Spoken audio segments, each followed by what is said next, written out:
So let's take a little look at some of the feeder types you can use on commercials, more specifically when you're targeting F1s and carp. When you go in your local tackle shop, there's absolutely loads, a huge array of feeders that you can choose.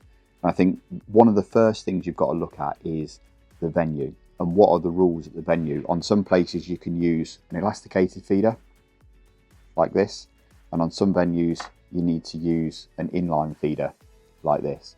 Now that's the first consideration, because it's important that you stick into the rules on the venue. So given the choice, if there are no rules surrounding elasticated or inline, personally I like to choose an elasticated feeder. And the reason for that is because you get this shock absorption, this buffer when you're playing the fish.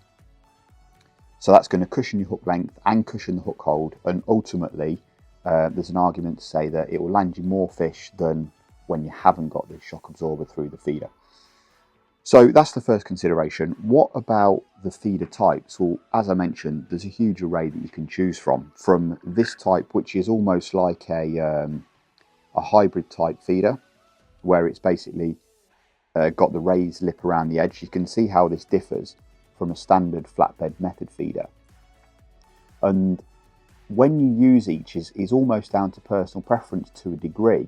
But what I've found is that if you want to fish in really shallow water, a flatbed feeder like this is brilliant, because the bait, the water can basically get to the bait really quickly, and it will break the bait down, rapidly, which is great when you're fishing in maybe a foot, 18 inches, 2 foot of water if you're fishing close to an island, or just in shallow water down the edge for carp or F1s. A feeder like this, a hybrid, what you're getting actually is a bit of more protection for the bait. Now these, like other hybrids, are weight forward designs, so they do cast really, really well. But you're getting that bit of bait protection, and also these are brilliant for actually just feeding a really small amount of bait. So if you're going to use it with pellets or ground bait, you can just press a little bit of bait into there, put your hook bait on, and you can almost fish just with it flat. Whereas this, you're going to mold up much higher with bait, so you can introduce more bait with this type of feeder. And these are great for maybe when the water's a little bit cooler. Loads of feeders come with method molds these days. This one is specifically for this feeder here, and it just allows you to basically regulate how much feed you're putting into the swim every time you're casting out. It also makes it nice and neat, so it's more aerodynamic as well. But generally speaking, the one of the main benefits of a mold is that you can just regulate the amount of feed you're putting in, so it's consistent, it's going in the swim, and you can either increase the size or reduce the size of the feeder depending on how the fish are responding on the day. As I said, these are just a few examples. I mean, this one here is a 30 gram. They come much larger than this. They come smaller than this as well. So you just need to look at regulating choosing the right type of feeder for the conditions, whether the water's cold, or maybe you're fishing in summer and they want loads of feed when you can use a big feeder.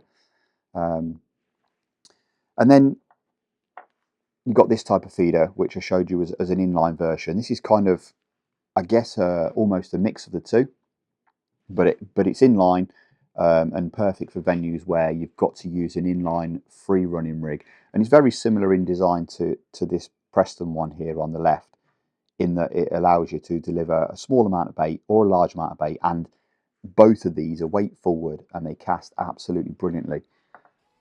So there's loads of choices when it comes to what feeder type do I need, and then you need to think about maybe what bait types do I need. So you can use some softened 2mm pellets. A lot of venues now, you're using fishery only pellets, so bear that in mind. You want to prepare them with plenty of time so they soak up the water, so do it as the first job when you get to your peg. But nowadays I like to mostly use, 99% of my fishing is done just with softened fishery 2mm pellets. I tend not to use ground bait an awful lot, but if you target in F1s or maybe sometimes down the edge, fishing down the edge, ground bait can be a brilliant addition to your bait and can just add that extra little bit of pulling power to your mix. So have a look at recent match results and maybe see what's working on the venue, because it can vary from venue to venue. So just make sure you choose the right feeder and the right feeder type. The last thing here is I've got these huge feeders. cage type feeders, and you might be thinking, well, where do they fit into the mix? These are for putting some feed into your peg. So if I'm fishing, a method, I can clip that off, put one of these feeders on, and introduce, a lot of bait into a swim, maybe that I'm resting, that I'm going to come onto in a little while, a swim down the edge, a short swim at 5 meters, for example. I can just use these to introduce bait into the peg. So hopefully that gives you a rough idea of the feeder type you can choose, the bait type that you should be looking at. Most importantly, you've just got to keep it simple. Any of these feeders will catch your fish, any of these options here. Just make sure you use good quality fishery pellets, prepare them right, and I'm sure you'll have a brilliant day on the bank.